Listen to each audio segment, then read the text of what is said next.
you've been lied to. Not by malice, but by oversimplification.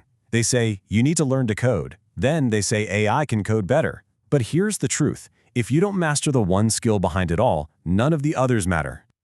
For over 20 years, I've been building real-world AI systems and asking one question. How do we build technology that truly matters? The answer has changed dramatically. Today, we'll uncover the one skill that now separates AI users from AI builders and how you can master it. Okay, so here's our roadmap for today. We're going to cover 6 key ideas. First, we'll talk about why the old way of thinking about coding is, well, over. Then, we're going to redefine what an engineer even is, shifting from a coder to a conductor. After that, we'll get into this really powerful way of thinking about AI as your brilliant junior developer. That'll lead us right into the real skills you need now. Then we'll cover the serious dangers of just blindly trusting these tools. And finally, we'll put it all together into a blueprint for what I call the full-stack thinker of tomorrow. All right, let's just get right to it. For decades, the mantra was simple, wasn't it? Learn to code. It was sold as the golden ticket to a great career, job security, the whole deal. But here we are, and that advice isn't just a little outdated, it's actually becoming dangerous. We're standing at the very end of an era where the ability to type out syntax was the main way we measured an engineer's worth. That time is gone. So you have to ask yourself, why are we still so obsessed with the mechanics of syntax? It feels like we're teaching people how to be expert typists while a massive tectonic shift is happening right under our feet. The future, the one that's already here, demands something so much deeper than what you can do with a keyboard. It demands that we learn how to think, how to engineer intelligence itself. I mean, just look at what's changed. The tools we have now are incredible. AI can already write code that's cleaner and more efficient than a lot of junior developers. Tools like GitHub Copilot, ChatGPT, they aren't just toys. They can generate entire full-stack applications from a single prompt. They can dive into messy, old legacy code and refactor it. They can fix bugs. They can even write the documentation for the code they just wrote. All the core tasks that used to be the bread and butter of an entry-level developer are being automated at a speed that is just staggering. And all of that automation, all of that power, it brings us to this great redefinition of what an engineer's value really is. Because if the AI is handling the how to write the code, our job has to evolve. Our focus has to shift to the what and the why. We're moving away from being coders, musicians playing individual notes, and we're becoming conductors. We're the ones who interpret the music, who see the whole picture, and who guide the entire orchestra to create something beautiful and coherent. And if you look at how this breaks down, the shift is pretty stark. In the past, the main skill was knowing syntax. The main action was translation, taking a human idea and translating it into a language the computer understood. And your value? It was often tied to your speed. How fast could you type? How fast could you produce code? But now, look at the future. The skill isn't syntax, it's logic. The action isn't translation, it's decomposition, breaking down complex problems. And the value? This is the most important part. It's not speed, it's wisdom. It's your judgment, your experience, your ability to foresee the second and third order consequences of what you're building. That's the real game changer. Now, when you hear a quote like this from GitHub CEO, it's easy to misunderstand it. It doesn't mean engineers are obsolete. Not at all. What it means is that the keyboard, the syntax, is no longer the primary barrier between a great idea and a working product. AI is making software development more accessible, which is a fantastic thing. But it also means that the strategic thinking, the deep architectural knowledge, and the sound judgment of a true engineer, well, that's more valuable than it has ever been. So how do you actually work with this powerful new force? How do you relate to it? Well, the best mental model I've found, the one that really clicks, is to think of AI as a brilliant but deeply, deeply naive junior developer.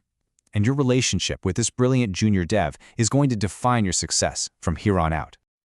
First, let's talk about the brilliant part. And it really is brilliant. This junior dev is a prodigy.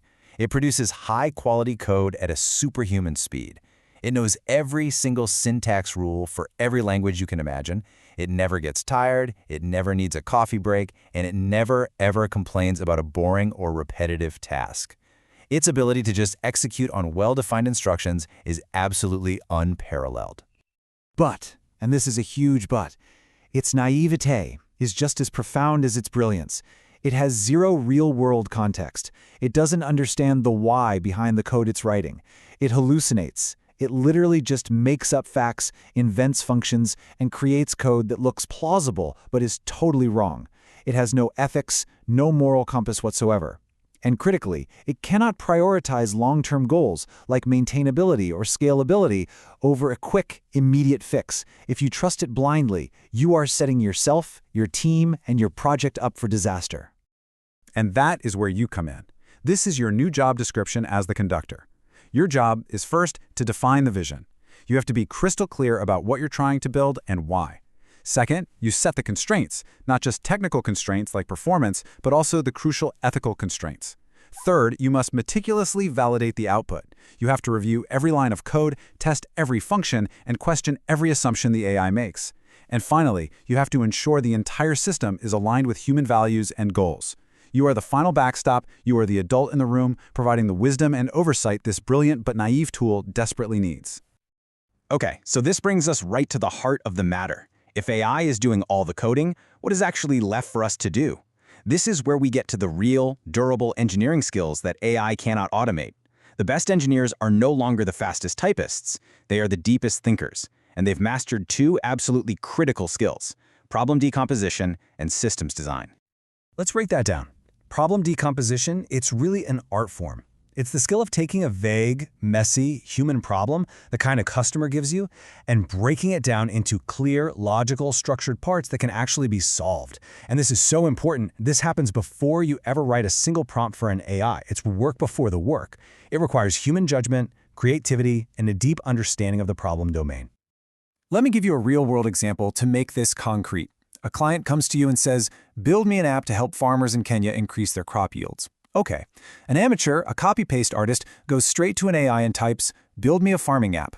A real engineer, a conductor, starts by decomposing the problem. First, you deconstruct the ask. What does increase yields actually mean? Is it by 5%, 50%? Second, you define the user. Are we talking about a large commercial farm with great internet, or a smallholder farmer in a remote village with an old feature phone? Those are two completely different users with completely different needs.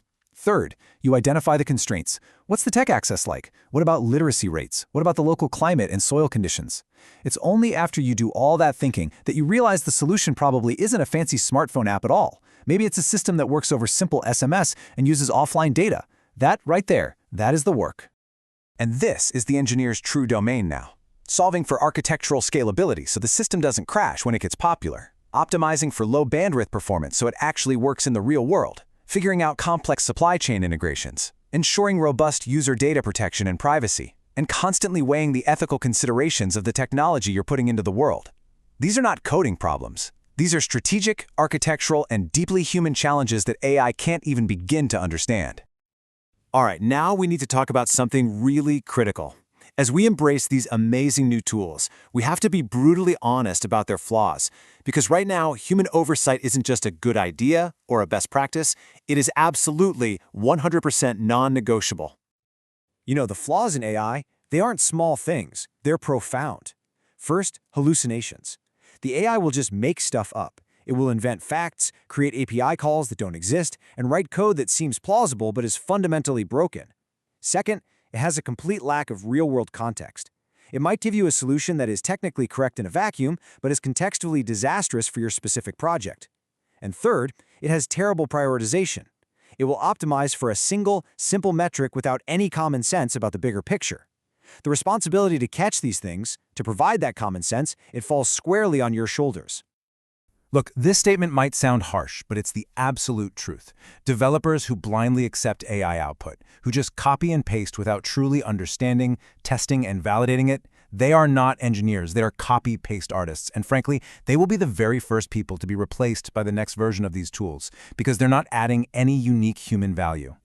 So after all that, what does this new engineer actually look like? What's the goal we should be aiming for? It's not about mastering one more programming language or a new framework. It's about becoming a full-stack thinker. This is the blueprint for how you not only survive, but actually thrive in the age of AI. So who is this new engineer? First, they are a full-stack thinker. That means they see the entire system, not just the code. They see everything from the underlying business needs all the way through to the ethical outcomes for the end user. Second, they're an AI orchestrator. They don't just use AI, they command it, with strategy, with precision, with deep intent. And third, they are an ethical technologist. They understand that their job isn't just to build things efficiently, it's to build them with integrity. You see, in a world where an AI can write the code for you, our true value is no longer in syntax. It's in our wisdom. It's in our judgment. It's in our ability to step back and ask not just, can we build this, but should we build this? And that skill is, and always will be, uniquely human. If you found this valuable, please like and subscribe for more explainers like this. Next, we're breaking down the one phase 99% of AI startups skip. Also, check out our piece on work and purpose. Thanks for tuning in. Until next time, think deeper, build wiser, lead with courage.